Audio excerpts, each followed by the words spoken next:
저는 이 시간에 우리가 배우고 따라야 할 사람 이런 제목으로 말씀을 나누겠습니다. 유다서가 한 장뿐이니까 인사말하고 끝났겠다 이렇게 생각하는 사람들도 있는데 그렇지 않아요. 중요하지 않아서 요한계시록 앞에다 바로 뒀을까? 이렇게 그것도 틀린 말이에요. 이 유다서는 성부, 성자, 성령 삼위일체 사역이 너무너무 간단 명료하게 기록되어 있고요. 믿음을 세우는 방법이 기록되어 있고요. 마라나타, 다시 오실 예수님에 대해서 우리가 그때 어떻게 신앙을 해야 될까? 이 복음의 내용이 총망라되어 있어요. 굉장히 집약되어 있다는 거예요.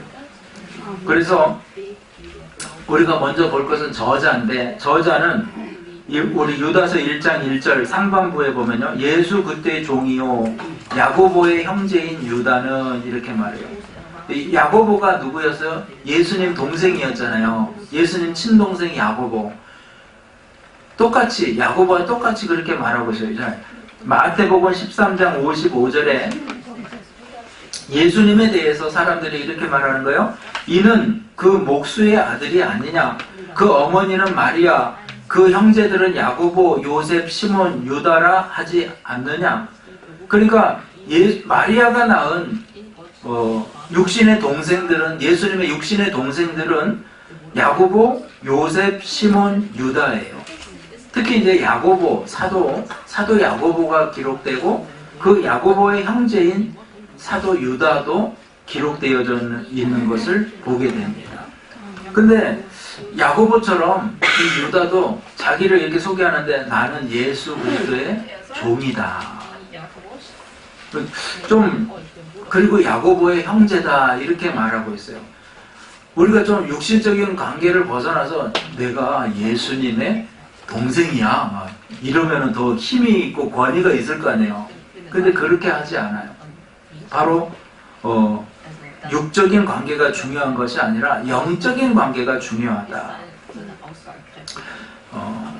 성경을 통해서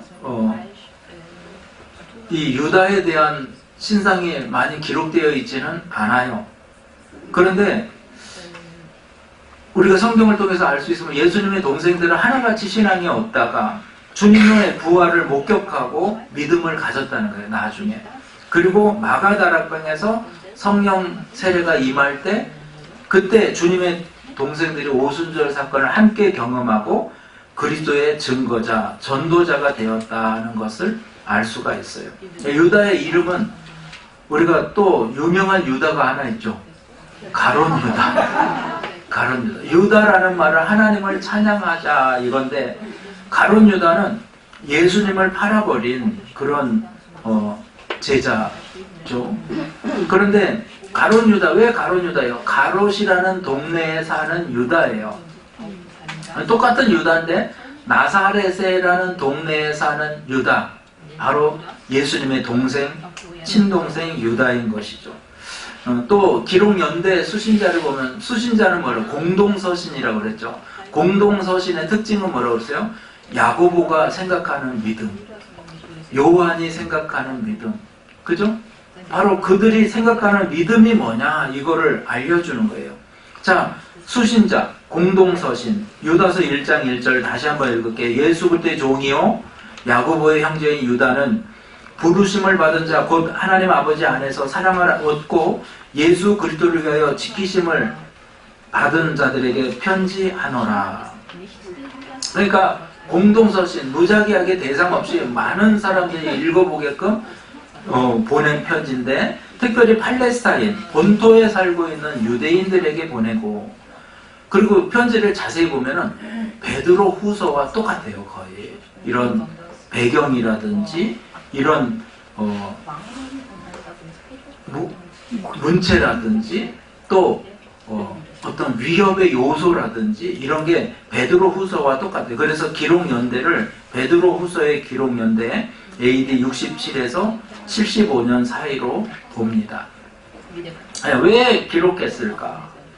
유다서 1장 3절 보겠습니다. 사랑하는 자들아, 우리가 일반으로 받은 구원에 관하여 내가 너희에게 편지하라는 생각이 간절하던 자에 그러니까 내가 일반적으로 야 구원은 이런 거야, 믿음은 이런 거야 라고 이제 일반적인 편지를 보내려고 했는데 성도에게 단번에 주신 믿음의 도를 위하여 힘써 싸우라는 편지로 너희를 권하여야 할 필요를 느꼈노니. 이게 뭐예요? 강력하게 너희들에게 알려줘야 될 부분이 내가 생겼다. 이게 무슨 말이냐면 지난 시간에도 제가 언급했듯이 이때 이단들이 나타나요. 이단이 두 가지의 부류로 나타나는데 하나는 유대교로 회귀하자라는 유대인들. 그래서 복음으로만 안 된다. 플러스 율법, 할례. 근데 또 하나는 영지주의예요. 당시 플라톤 철학에 영향을 받은 사람들인데 뭐예요? 그노시스, 영적인 것을 추구하는 거예요.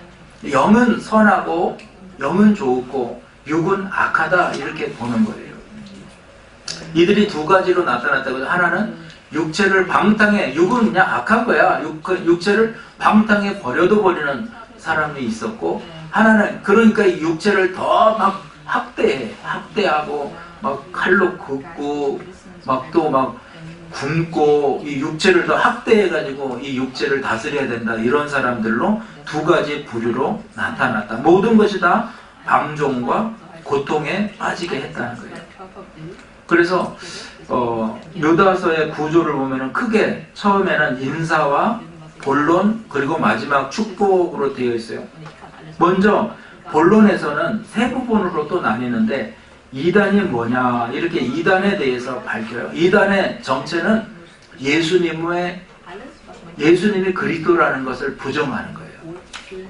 예수, 인간 예수, 그리스도, 영적인 예수. 오늘 우리가 찬양했듯이 참구주가 되시려고 완전한 몸을 입으시고 완전한 영으로 우리 가운데 오신 게 성탄이거든요. 그 정신을 훼손하는 거예요. 결국 그리스도를 부인하는 거예요. 인간 예수만을 말하는 사람들이 있고, 두 번째는 그리스도라고만 하는 거예요. 인간 예수를 부정하는 사람들이 있었다는 거예요. 이들은 배교 행위로 나타나는데, 이 이단들은 유다서 1장 11절 화 있을진저 이 사람들이여 가인의 길에 행하며 싹을 위하여 발람의 어그러진 길로 몰려갔으며 고라의 폐역을 따라 멸망을 받았도다. 가인이라는 사람과 발람이라는 사람과 고라라는 세 사람을 이렇게 등장시켜서, 여러분 성경을 구약부터 쭉 읽으신 분들은 이 세 사람이 악인의 대표적인 사람들이라는 걸 알 수 있어요. 가인은 어떤 사람이냐? 아벨을 죽이죠. 예배를 멸시하다가 하나님께 미움받고, 오히려 그것을 비교의식에 사로잡혀서 동생 아벨을 죽여요. 이단자들도 바로 이와 같은 자들이다. 의를 미워한다는 거죠. 의인을 괜히 미워해요. 두 번째 발람이에요. 발람의 어그러진 길, 불우한 탐욕을 위해서 거짓 말을 하고 거짓 선지자가 돼서 탐욕의 물질에 사로잡혀 버린 거예요. 물질에. 이 욕심은 하나님의 뜻을 거역하다가 망했다는 거죠. 그리고 세 번째는 고라의 폐역이에요. 권위와 직분을 부정하는 거예요. 그래서 인도자 모세를 대적하다가 멸망, 산채로 땅이 갈라져 삼켰다, 이렇게 말해요.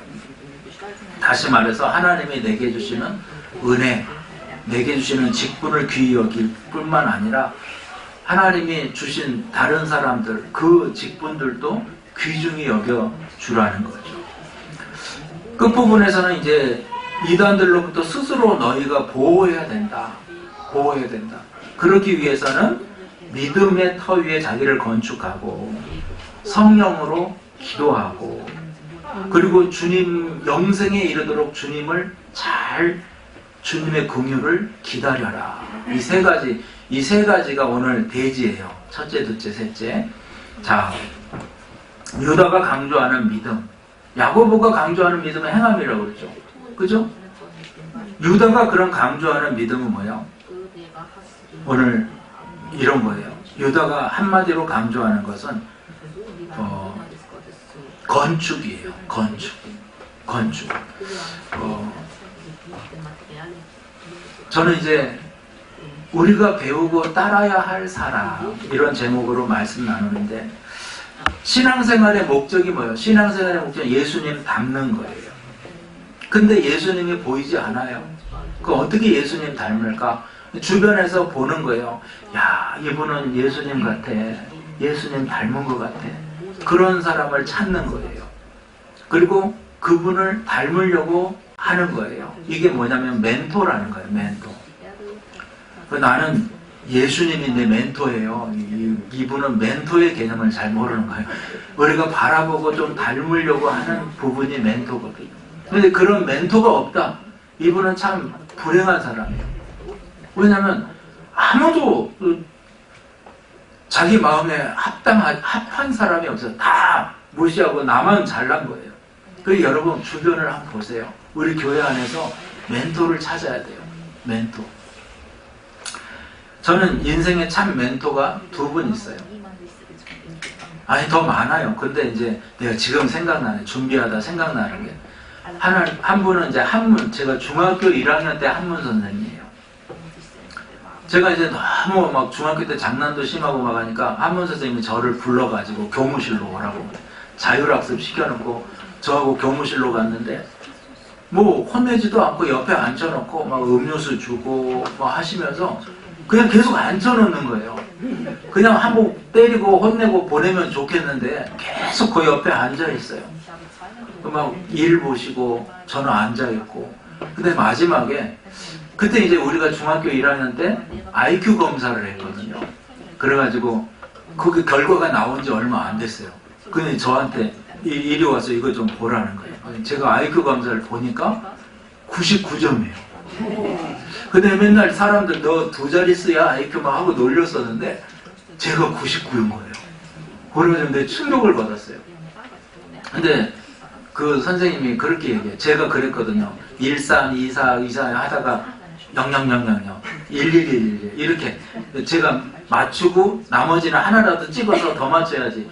제가 맞으면 1점 틀리면 마이너스 3점인 걸 설명을 잘 못 들었어요. 그래가지고 통밥을 굴릴 거죠. 그래서 시간을 굉장히 타이트하게 주는데 하여튼 근데 뭐 그 선생님이 옆에다가 또 숫자를 써놨는데 굉장히 높은 숫자예요. 지금 정확히 생각 120 이상이었어요. 하여튼 근데 써놓고 빨간 걸로 써놨어요. 그 선생님이 쉬었다는 거예요. 네가 이렇게 잔머리 굴린 거 빼고 이걸 쉬어보니까 네가 되게 머리가 좋은 아이라고. 할렐루야. 그러면서 한마디 권면을 했는데 뭐냐면 네가 나쁜 일을 하면은 안 된다고. 넌 나쁜 쪽으로 머리 돌아가면 큰일 나니까 하여튼 좋은 쪽으로 머리 좋다고. 저는 살면서 항상 어떤 일을 만나면 그래 나는 머리가 좋아. 그래 나는 좋은 일을 해야 돼. 항상 이런 지금도 그런 제가 멘토 그 선생님의 음성을 지금도 기억해요. 또 한 분은 김용복 총회장님이에요. 내가 처음에 참 인상 깊었던 게 저는 내가 주의 종인데 하는 그런 생각이 많았거든요. 주의 종이. 근데 이분은 굉장히 겸손하세요. 그리고 막 어디 가면 식판 들고 이렇게 줄 서는 것도 먼저 가서 쓰시고 그거 따로 차리지 말라고 가서 줄 서시고 교회에서도 그러세요. 그런 게 참 인상 깊었어요. 그분이 줄 서면 우리도 다 줄 서잖아요. 주회종들 따로 이렇게 막 이게 아니에요. 그래서 제가 참 목사님은 겸손하신 것 같아요. 그랬더니 목사님이 나는 겸손한 게 아니라 이게 상처야 그러시더라고요.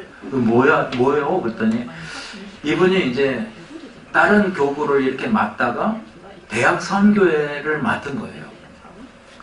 대학 선교를 맡았는데 농번기 때 이제 봉사활동을 갔는데 막 대학 뺏어서 막 학생들하고 같이 하고 막 같이 하고 그냥 줄 서는데 막 애들 막 동작이 빠르잖아요. 쫙 서버리고 목사인데 뭐 하나도 챙겨주는 것도 없고 하니까 막 식판 들고 주머니에 손 넣고 정말 짜증이 나가지고 막 얼굴빛이 안 좋은 거예요. 계속. 그러니까 이거를 거기 전도사님이 보고 그 교회 담임인 개척교회 전도사님이 보고 목사님 이리 오시라고 그래서 자기 사택 방에 한 상 차려놓고 이렇게 밥을 먹었다는 거예요. 따로. 그걸 3번인가 이렇게 먹었는데, 이제 마지막 날, 이게 이제 좀 평가를 하는 거예요. 다 모여가지고. 근데 이 서강대 다니는 학생이 하나 일어나가지고, 약간 운동권 학생이에요, 얘가. 얘가 그러는 거예요. 누구는 떼 앞에서 줄 서서 먹고, 누구는 편하게 방에서 그늘에서 먹고. 그 누구가 누구예요? 다 누군지 다 알지. 그러니까 막 뒤에서 한 자매가 또 막, 아, 형제 왜 그래? 막, 놔봐 막 하면서. 그게 너무 힘이 들었다는 거예요. 뭐 저런 놈이 다 있나 막 처음에는 화가 났다가 나중에는, 자기가 너무 생각해보니까 부끄럽더라는 거예요. 그래서 그 다음부터는 이런 비슷한 상황만 오면은 막 이분이 상처가 생각이 나가지고 아니라고 막. 근데 사람들은 그걸 겸손으로 하는데 나는 이게 상처야 이러시더라고요.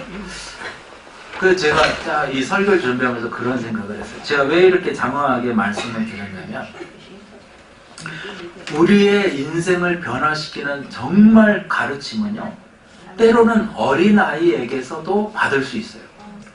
아까 말씀드렸듯이 좋지 않은 기억, 이게 상처가 때로는 특별한 가르침이 될 수 있어요. 인생의 변화의 가르침이에요. 물론 오늘 유다와 같은 좋은 신앙의 멘토를 통해서 주는 긍정적인 메시지를 통해서도 바뀔 수 있어요. 오늘 여러분, 멘토라는 것은 내 삶을 종속시키는 게 아니에요. 여러분, 멘토라고 어떤 이분은 나의 멘토예요 하면서 막 따라하면서 그 사람에게 종속돼. 이럴 때는 어떻게 해, 저럴 때는 어떻게 해, 계속 묻고 막. 그건 멘토가 아니에요. 무당이 사람들을 이렇게 종속시켜버린단 말이에요. 내 말 들어? 이러면서, 응? 오른쪽으로 가지 말라 했더니 왜 오른쪽으로 갔어? 내가 그럴 줄 알았어. 막 이건 종속되는 거예요. 이단들이 바로 특성이 그거라는 거예요. 너희들을 협박하고 해가지고 종속시켜버리는데, 그런 게임에 빠지지 말고 그리스도의 제자로서 하나님의 가르침 앞에 너희의 깨달으라. 할렐루야. 오늘 이 설교 말씀 통해서 여러분 깨달아야 돼요. 유다가 저와 여러분에게 오늘 가르쳐주는 깨달음이 뭐냐면요, 자기 관리예요. 자기 관리. 어떻게 내가 일반적인 믿음에 대해서 내가 너희들에게 몇 글자 쓰려고 그랬는데, 야, 지금 이단이 이렇게 창궐하는 상황에서 너희들 그냥 그렇게 두면 안 되겠다. 정말 이거는 중요하다. 이게 뭐냐면 자기 관리예요. 첫째, 거룩한 믿음 위에 자신을 건축하라는 거예요. 그런 사람이 되라는 거예요. 건축의 3요소가 우리 건축가들도 계신데, 설계, 시공, 관리예요. 기초 설계가 잘 돼야 100층도 올릴 수 있는 거예요. 설계가 잘못돼요. 그럼 설계대로 지어야 돼요. 건축해야 돼요. 그리고 나서 감리, 관리해야 돼요. 이거 안 하면은 망치는 거예요. 한국도 문제, 왜 무너져요? 왜 자꾸 흔들려요? 주축을. 우리 믿음 신앙도 마찬가지예요. 정말 터를 잘 세워야 돼요. 그래서 너무 안타까운 게, 우리가 창세기부터 지금까지 이렇게 왔는데요, 또 하고 싶어요. 왜? 여러분, 안 들은 게 너무 많은 것 같아, 내가 보기에. 근데 또 하면 안 됩니다. 근데 진짜 우리가 창세기가 뭐고, 출애굽기가 뭐고, 레위기, 민수기, 신명기, 뭐예요? 모세, 오경이고, 왜 이게 왜 중요하고, 신약은 뭐고, 구약은 뭐고, 계시록은 뭐고, 뭐 이런 부분들을 우리가 좀 알아야 되거든요. 그 털을 잘 세워야 돼요. 털을. 그냥 막 드립다 때려 들으면 나중에 이게 들어오는 것도 있고 안 들어오는 것도 있고, 이거 왜 이런 얘기를 하시지? 막 이렇게 해서 모르는 거예요. 본문 20절에 유다는 이렇게, 우리가 신앙의 집을 짓는 중요한 원리를 말하는데요. 20절에 사랑하는 자들아, 너희는 너희의 지극히 거룩한 믿음 위에 자신을 세우며 성령으로 기도하라. 근데 그 말을 하기 전에 16절부터 무엇을 말하냐면, 원망, 불평, 자랑, 아첨하는 자들. 16절 보세요. 이 사람들은 원망, 불만, 정욕, 입의 자랑, 아첨, 그 다 찾으셨죠? 그리고 두 번째는 정욕대로 한다는 거예요. 16절에도 정욕이라는 말이 나오지만 18절에도 그들이 너에게 말하여 마지막 때 자기의 경건자는 정욕대로 행하며. 그리고 18절 후반부에 조롱하는 자들이 있으리라. 조롱하는. 믿는 사람들을 희롱하고 농락하는 거죠. 그리고 19절에 이 사람들은 분열을 일으키는 자, 육에 속한 자며 성령이 없는 자, 분열, 당짓는 거예요. 유다는 이런 사람을 한마디로 육에 속한 자고 성령이 없는 자다, 딱 못을 박아버려요. 성령이 없는 사람의 특징은 경건을 멀리하고 예배를 소홀히 하고 기도를 멀리하고 말씀을 거절해요.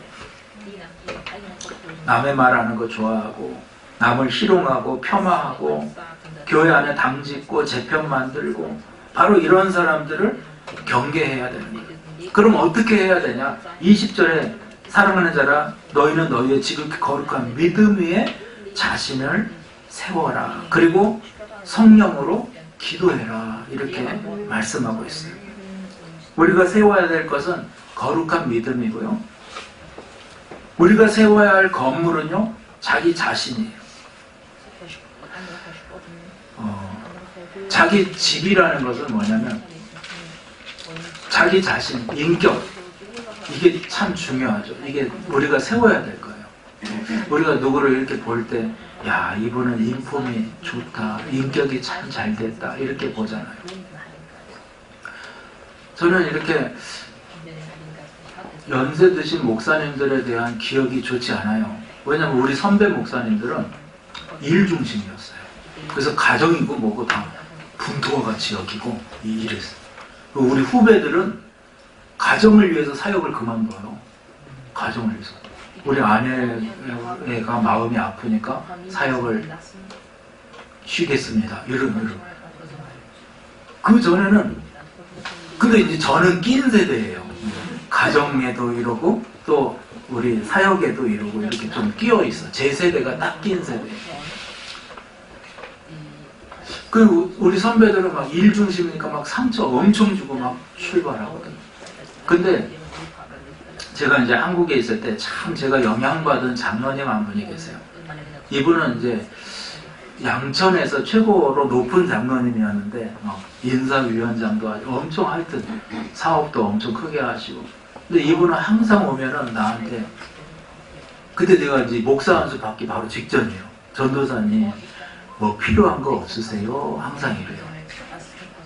그러면서 이제 덧붙이는 말이, 아이고 내가 인간 노릇을 못합니다. 사람 노릇을 못해요. 이러면서 항상 저한테 와서 그렇게 물어요. 그럼 무슨 말씀이에요 장로님? 아니에요. 이래. 또 여기 와서 내가 또 이제 연세 드신 목사님들에 대한 인상이 많이 바뀌어요. 우리 조풍산 목사님을 제가 딱 만난 것이 제 인생에는 되게 행운이었어요. 우리 목사님은 항상 웃으시고 뭐 필요한 거 없냐고 항상 저한테 물어봐 주시고, 또 명절 때는 이렇게 꼭 고기를 이렇게 통으로 삼겹살을 이거 사오시고 막 해서, 제가 받아서 그런 게 아니라 하여튼 우리 목사님은 그렇게 저한테 마음을 써주셨어요. 그래서 제가 그랬어요. 목사님 같은 분이 계시면 내가 원로 목사님으로 모셔도 되겠다. 한국에 갔더니 원로 목사님에 대한 게 되게 안 좋아요. 그래서 우리 교단에 법이 생겼어요. 원로 목사님은 은퇴하면 교회의 원로 목사님이지만 뭐 관여하지 못하고 이런 법이 있어요.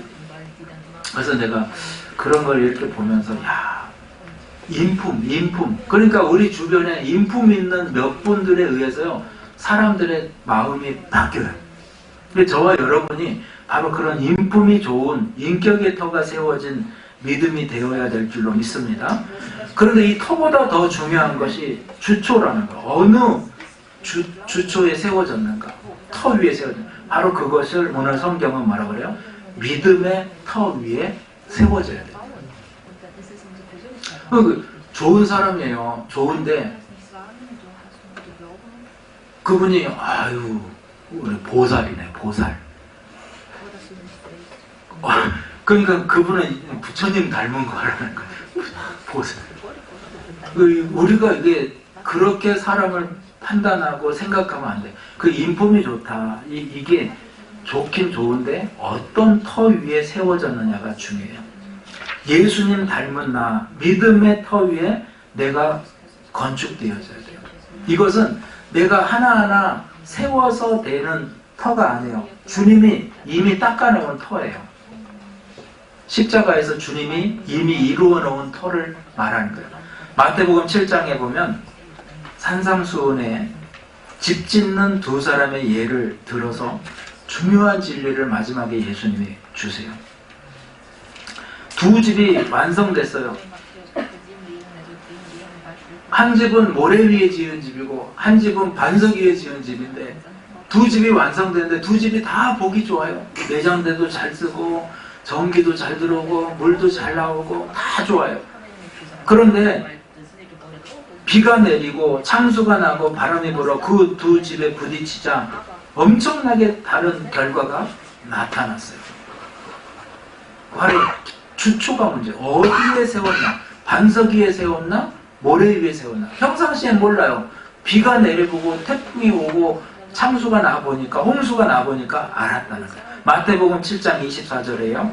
그러므로 누구든지 나의 이 말을 듣고 행하는 자는 그 집을 반석 위에 지은 지혜로운 사람 같으니. 말씀이죠. 예수님의 말씀이 우리가 짓는 집을 견고케 하는 기초가 되는 거예요. 말씀을 듣고 행하는 믿음이에요. 우리의 집지어, 인생의 집을 지어, 신앙의 집을 짓는데 여러분 말씀을 부지런히 읽으시길 주의 이름으로 축원합니다. 창세기부터 요한계시록까지 부지런히 읽고 깨달아야 돼요. 깨달았으면 어떻게 해야 돼요? 순종해야 돼요. 행하는 거예요. 행할 때 그것이 너희가 말씀을 듣고 행하면 반석 위에 지은 거다, 이렇게 주님이 말씀하는 거예요. 할렐루야. 그래서 믿음의 반석 위에 우리 신앙의 믿음을 세워가시기를 주의 이름으로 축원합니다. 두 번째는 성령으로 기도하는 사람이다. 우리 유다서 1장 20절 성령으로 기도하며, 우리가 아까 읽었죠? 근데 유다서 1장 19절에 이단자들, 잘못된 신앙의 대표적인 사람들은 이 사람들은 분열을 일으키는 자며 육에 속한 자며 성령이 없는 자니라. 자, 두 가지를 대조하는 거예요. 육에 속한 자들의 특징은 성령이 없고 기도하지 않는 거예요. 근데 영에 속한 자들은 성령으로 기도하는 거예요. 성령 안에서 기도하는 거예요. 그리고 성령을 힘입는 거예요. 일을 하는 거 중요해요. 어떻게 해야 되나? 내가 막 힘들어서 해. 그거 주님이 원하지 않아요. 성령으로 하는 것을 원하세요. 할렐루야. 로마서 8장 26절에 이와 같이 성령도 우리 연약함을 도우시나니 우리는 마땅히 기도할 바를 알지 못하나 오직 성령이 말할 수 없는 탄식으로 우리를 위하여 친히 간구하시느니라. 여기서 성령은 보혜사고요. 여기서 성령은 위로자예요. 우리가 무엇을 어떻게 기도할지 조차도 알지 못할 때 성령께서는 친히 우리 마음속에 탄식하시며 기도해 주신다는 거예요. 그리고 여러분, 우리가 할 거는요 이거예요. 주님, 성령님 어떻게 할까요? 성령이요. 이렇게. 이게 외마디 기도 같지만 이게 성령을 인정하고 환영하고 모셔드림이 되는 거예요. 이 감리교의 창시자 존 웨슬레가 탁월한 설교가였는데요. 이 탁월한 설교가 했던 존 웨슬레가 끊임없이 강조한 것도 성령의 인도하심이에요. 이분이 이제 수많은 사람들의 교리가 새롭게 바뀌니까 수많은 사람들이 위협하고요, 공격했어요. 그럼에도 불구하고 야외에서 이렇게 집회를 인도했고 여러 번 생명의 위협을 받았다고 그래요. 한 번은 말을 타고 이동하는데 사람들이 이제 말을 해코지를 하니까 말이 막 뛰었다는 거예요. 그럴 때 본능적으로 웨슬레가 그 자리에서 주님 하고 외쳐 기도하니까 말이 갑자기 잠잠해지더라는 거예요. 그 이런 사소한 경험부터 해가지고 어쩔 때는 폭도들이 이제 둘러싸여가지고 생명의 위협을 당할 때 눈을 감고 기도했어요. 아, 이제 죽는구나. 스테반처럼 이렇게 이제 순교하는구나. 그때 기도하는 거예요. 성령님, 이제 내 모든 것을 성령께 맡깁니다. 했더니 이 폭도들이 갑자기 이유도 없이 툭툭툭툭 다 떠나버렸다는 거예요. 우리가 예상치 못한 상황에서 성령으로 기도할 때 성령께서 우리의 간절한 부르짖음에 즉각적으로 응답하시고 구체적인 인도와 보호로 건지신다. 이게 여러분 웨슬레의 신앙 고백이에요. 이렇듯 성령으로 기도하는 것은 단순히 문제를 해결하는 것을 넘어 우리의 삶 속에서 하나님의 살아계심을 강력하게 증거하는 거예요. 여러분, 성령은 우리를 도우세요. 기도 생활을 도와요. 성령 안에서 성령의 감동으로 성령의 도우심을 구하는 저와 여러분 되기를 축원합니다. 에베소서 6장 18절에 모든 기도와 간구를 하되 항상 성령 안에서 기도하고 이를 위하여 깨어 구하기를 항상 힘쓰며 여러 성도를 위하여 구하라. 할렐루야. 성령으로 충만하시기를 주의 이름으로 축원합니다. 성령으로 기도하는 사람들과 함께 만나고 그들과 함께 기도하는 저와 여러분 되기를 주의 이름으로 축원합니다. 마지막 세 번째로 자신을 지키며 기다리는 사람들이에요. 자, 우리가 영향받고 본받아야 될 사람들은요, 자기를 잘 지키는 사람, 그리고 마라나타 말세의 때를 살아가는 기다리는 사람들이에요. 유다가 이렇게 말해요. 1장 21절에요. 하나님의 사랑 안에서 자신을 지키며 영생에 이르도록 우리 주 예수 그리스도의 긍휼을 기다리라. 자, 두 가지를 하나님의 사랑 안에서 자기를 잘 지켜라. 여기서 지킨다는 사전적 의미는요, 경비병이 성벽을 지키듯이 혹은 보물을 소중하게 간직하듯이 외부의 위협으로부터 자신을 보호하듯이 바로 이런 보존의 행위, 이런 걸 말해요. 본문에서 자기를 지키라는 말은 이단 사상과 부도덕한 죄로부터 자기를 지켜라, 이렇게 말해요. 여러분, 독일이 위험한 나라입니까? 위험하지 않은 나라입니까? 아니요, 베를린이 위험한 도시입니까? 위험하지 않은 도시입니까? 네, 위험하죠. 그죠? 근데 베를린처럼 이렇게 성적인 타락이 만연되고 그런 사람들이 와요. 성지라고 그래. 그런 사람들의 성지가 베를린이라는 거예요. 우리는 몰라요. 우리는 낮에만 다니고 우리는 교회만 나오고 그래서 몰라요. 간혹 한 번이 클럽 같지는 몰라도 하여튼 클럽의 성지라는 거예요. 베를린. 나는 깜짝 놀라서 그런 얘기 듣고 그래요? 난 모르는 일인데. 이단 사상, 부도덕한 죄, 이런 게 만연되어 있는데 저와 여러분이 이단 아닌 사람의 가르침을 받고 부도덕한 죄 가운데 나가지 않는다면 여러분 물들 일이 없어요. 여기서 지킨다는 건 바로 그런 거예요. 구별되어 버리는 거예요. 도덕적인 죄들도 마찬가지예요. 자기를 지킨다는 것은 자기를 보호하고 유지하고 가꾸는 거예요. 우리 여성분들도 이렇게 자기 염색도 하시고 이렇게 이쁘게 좀 하셔야 돼요. 할렐루야. 우리 남편이 오신다면 더 이쁘게 이렇게 좀 하고 해야 돼요. 그냥 가꾸지 않으면 안 돼요. 예수님 믿음이 되었으면요, 나를 잘 믿음의 삶 가운데서 가꿀 필요가 있어요. 유다서 1장 21절에 하나님의 사랑 안에서 자기를 지키며 영생에 이르도록 우리 주 예수 그리스도의 긍휼을 기다리라. 자, 자기를 어떻게 지켜? 하나님의 사랑 안에서 사랑을 확신하라는 거예요. 로마서 8장 31절 32절 그런즉 이 일에 대하여 우리가 무슨 말하리요? 만일 하나님이 우리를 위하시면 누가 우리를 대적하리요? 자기의 아들을 아끼지 아니하시고 우리 모든 사람을 위해 내주시니까 어찌 그 아들과 함께 모든 것을 우리에게 주시지 아니하겠느냐. 할렐루야. 하나님이 저와 여러분을 위해서 아들도 보내주셨는데 우리에게 얼마나 좋은 것 주시겠습니까? 왜 주지 않겠어요? 그것을 확신하라는 거예요. 사랑의 하나님을 확신하라. 그리고 그 사랑을 힘입으라는 거예요. 그리고 21절에 영생에 이르도록 주 예수 그리스도의 긍휼을 기다리라 이렇게 권면해요. 이 긍휼이라는 말은 위로부터 내리는 사랑이에요. 사랑이 세 가지 국면이 있다고 그랬어요. 하나는 자비. 저와 여러분 자비를 베풀고 긍휼을 베풀어야 돼요. 그죠? 자비. 그리고 존경. 그리고 친구 간의 우정. 이렇게 세 가지. 긍휼은 뭐예요? 윗사람이 아랫사람에게 베푸는 거예요. 하나님이 우리에게 베풀어 주는 위로부터 내리는 사랑이 오늘 성경에는 긍휼이라는 거예요. 우리가 중생으로 거듭나는 것, 칭의로 의롭다 되는 것, 다 주의 긍휼로 되는 거예요. 우리 행위로 되는 거 아니에요.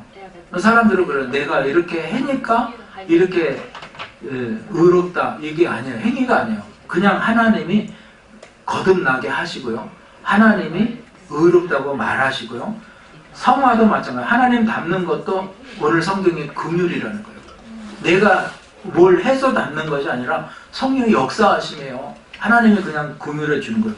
우리는 바로 이러한 하나님의 긍휼을 믿는 거예요.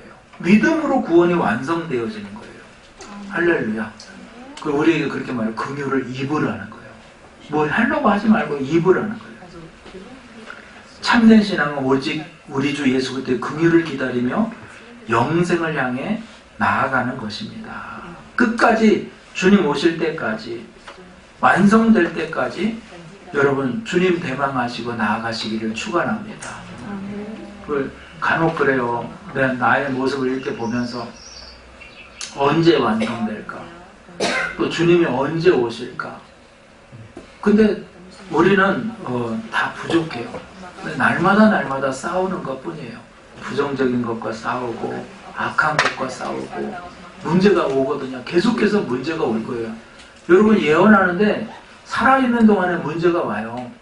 그럼 그걸 어떻게 풀어갈 것인가, 해결할 것인가가 중요한 거예요. 유다서 1장 24절 25절 봅니다. 능히 너희를 보호하사 거침이 없게 하시고 너희로 그 영광 앞에 흠이 없이 기쁨으로 서게 하시리. 곧 우리 주 구주 홀로 하나님이신 하나님께 우리 주 예수 그리스도로 말미암아 영광과 위엄과 권력과 권세가 영원전부터 이제와 영원토록 있을지어다. 아멘. 할렐루야. 여기서 주어는요 기쁨으로 서게 하실 이거는 주어가 바로 하나님이에요. 그 하나님이 그죠? 하나님이 너희를 보호하고 하나님이 너희를 영광 앞에 흠이 없게 기쁨으로 서게 하신다. 그래서 하나님이 저와 여러분의 인생의 주인 되기를 축원합니다. 결론적으로 말씀드립니다. 유다가 몇 명 있어요? 성경에 보니까 2명 대표적으로. 하나는 가룟 유다, 또 다른 하나는 나사렛의 유다. 가룟 유다를 보면은요, 예수님 사도로 부름받았어요. 예수님이 신임하고 재물을 관리하는 직책을 줬어요. 근데 그 재물 유혹에 견디지 못해 스승을 팔아버리고 예수님을 십자가에 못 박았어요. 그리고 그 괴로움에 자살해버렸어요. 배도함으로 일생을 마무리했다는 거예요. 배도자가 되었어요. 또 다른 유다는요, 불신자였어요. 출발이 늦은 사람이었어요. 근데 성령을 체험하고 마가다락방에서 마침내 신약성경의 저자가 되고 교회의 장로가 되고 전승에 가면 칼에 맞아 순교하면서 그 이름대로 하나님을 찬양하다가 오 주 예수님 당신을 찬양합니다. 이름대로 하나님을 찬양하다가 죽었다는 거예요. 오늘 유다가 이런 가르침을 줘요. 영적인 존재로 하나님의 구원을 기다리며 살아가라. 육신을 가지고 살지만 영적인 생활, 영적인 능력을 통해서 살아가라. 악한 이단들이 우리를 해방할 거지만 그들을 경계하고 분별하라. 그리고 거룩한 믿음 위에 자기를 건축하며 성령으로 기도하며 끝까지 영생에 이르도록 주님의 긍휼을 기다리라. 할렐루야. 우리 마지막 곡은 주님이 어떻게 하실지 우리 기다려 봅시다. 할렐루야. 우리 주님의 손에 맡깁시다.